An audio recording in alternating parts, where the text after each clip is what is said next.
Assalamualaikum warahmatullahi wabarakatuh.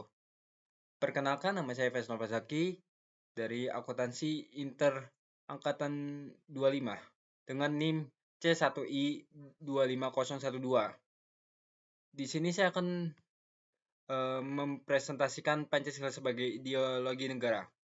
Adapun tujuan presentasi ini adalah yang pertama, memahami pengertian ideologi dan fungsi dalam kehidupan berbangsa dan bernegara.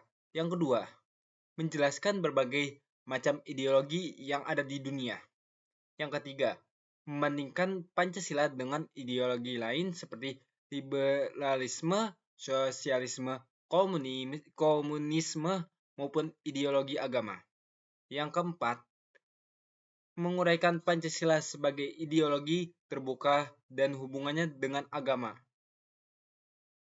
Yang kelima, merefleksikan relevansi Pancasila di era globalisasi dan perkembangan zaman.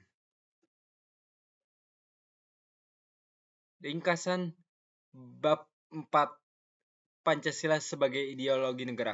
Yang satu, pengertian ideologi.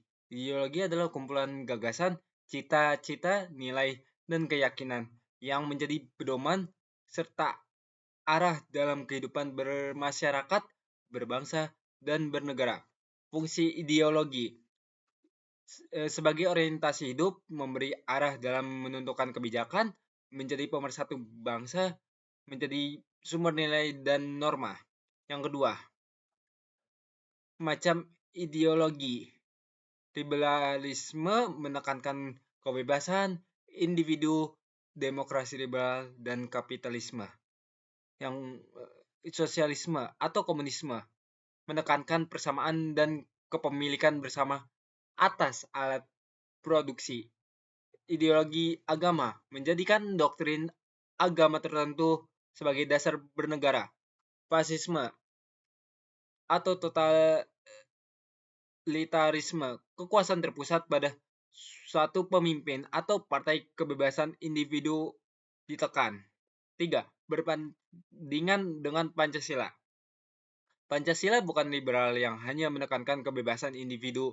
Pancasila bukan sosialis atau komunis yang meniadakan kepemilikan pribadi. Pancasila bukan ideologi agama tertentu, tetapi menghormati semua agama. Pancasila bukan totalitarian, tetapi menganut demokrasi yang berlandaskan musyawarah dan keadilan.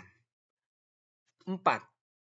Pancasila sebagai ideologi terbuka.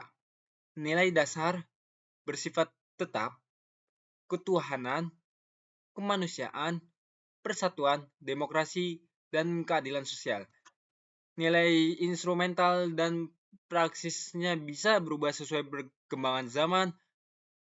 Pancasila terbuka terhadap pembaharuan, tetapi tetap berakar pada budaya bangsa. 5. Hubungan Pancasila dan agama. Sila pertama, ketuhanan yang Maha Esa menjamin kebebasan beragama. Pancasila bukan negara agama, namun juga tidak sekuler murni. Negara Indonesia adalah negara religius yang memberi ruang bagi semua pemeluk agama untuk hidup damai.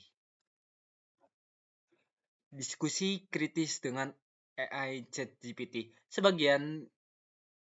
Sebagai bagian dari analisis kritis saya menggunakan ChatGPT untuk mengkaji ulang konsep-konsep dalam bab 4. Berikut beberapa contoh pertanyaan dan hasil diskusinya. Pertanyaan pertama, apakah Pancasila bisa dianggap sebagai jalan tengah antara liberalisme dan komunisme? Jawaban GPT, ya, Pancasila menyeimbangkan kebebasan individu dengan kepentingan bersama, sehingga bisa dipahami sebagai jalan tengah yang lebih humanis dan inklusif. 2. Pertanyaannya, bagaimana konsep ideologi terbuka Pancasila menjawab tantangan globalisasi? Jawaban ChatGPT.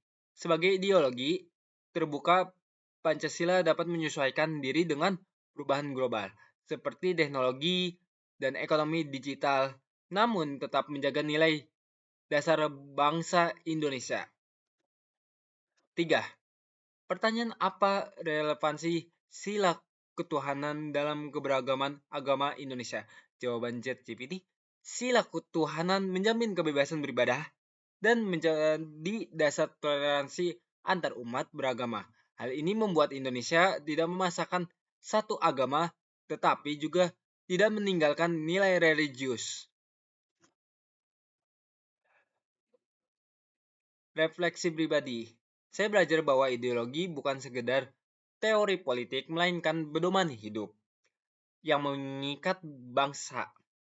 Saya setuju dengan narasi bab 4 bahwa Pancasila adalah ideologi terbuka, sehingga tetap relevan di segala zaman.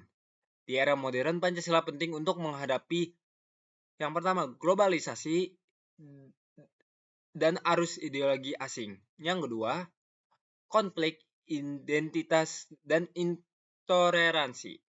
Yang ketiga, disrupsi teknologi yang menggeser nilai budaya. Relevansi hari ini adalah sebagai filter nilai yang menjaga keutuhan bangsa sambil menerima perkembangan zaman. Penutup dari saya, simpulannya, Pancasila adalah ideologi negara yang lahir dari sejarah, budaya, dan nilai bangsa. Indonesia sebagai ideologi terbuka, Pancasila dapat beradaptasi dengan perubahan zaman tanpa kehilangan nilai dasarnya. Pertanyaan diskusi kelas. Menurut Anda, bagaimana cara generasi muda mengimplementasikan Pancasila sebagai ideologi terbuka di tengah pengaruh ideologi asing dan perkembangan teknologi digital? Terima kasih dari saya. Maaf ada bila kesalahan kata maupun perbuatan, mohon dimaafkan. Wassalamualaikum warahmatullahi wabarakatuh.